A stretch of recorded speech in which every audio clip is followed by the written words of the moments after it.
Now, let me start off by saying that, I've talked too much about like very, very specific characters. The most recent one that comes to mind is Shaggy from Scooby Doo. Now, Shaggy embodies, humanity. Shaggy Rogers, I think that's his last name, is synonymous with like the American dream and pro capitalism agenda, basically. But we're going to go to the other end of the spectrum. I'm not talking about communism, not different spectrum, but Patrick, Patrick Star, Patrick Star from SpongeBob, if you didn't pick up on that already, is okay. So here's the deal. Let me start off by saying this. When it comes to movies, TV, kid and adult shows, um, there's always the comedic relief, whatever. There's always that character. And that kind of makes or breaks the show. If your comedic character, your comedic timing character is annoying or boring, your show just falls flat. It doesn't matter how good the main characters are or the other supporting characters.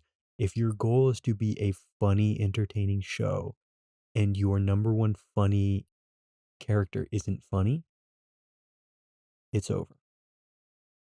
It's over. Now, luckily, SpongeBob has a very, very funny comedic relief character. Now, you could make the argument that most of the characters are comedic relief, but Patrick is special. Now, I typically hate the like idiot trope. Not like the funny, like, weird idiot, like just the pure dumb, like mentally slow idiot. But Patrick is kind of the exception to that. I love Patrick as a character. He's very, very well written. And I'm talking about old SpongeBob here. I don't even know what new SpongeBob is like.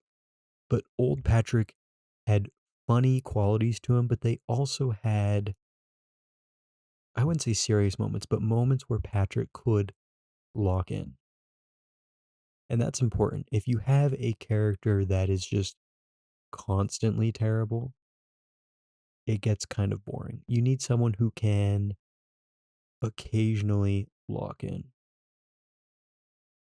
And that's what makes Patrick so great.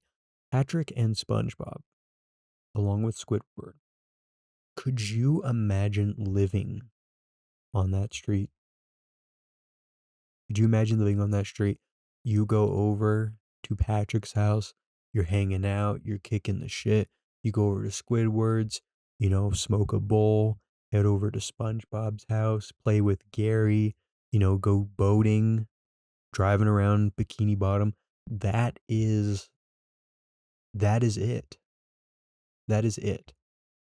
Now, my hope, my hope is that we have like Neuralink come very, very soon so that I can jack myself into the matrix and live out the rest of my miserable existence getting high in Bikini Bottom.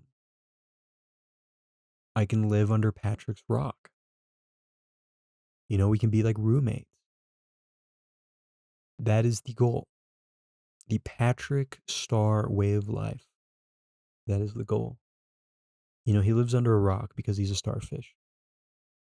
But he's not dumb. He's just creative. So I think in his house he has like all of his furniture is made out of sand. I think he has like a TV made out of sand, I think. You know, only a true genius would do that. If I lived in an empty house, I wouldn't make, furniture.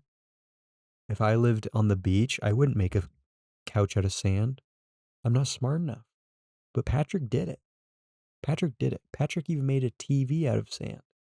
So he can sit there and he can watch his TV. Doesn't do much, but it's there. So he's a very interesting character, and he isn't given enough credit.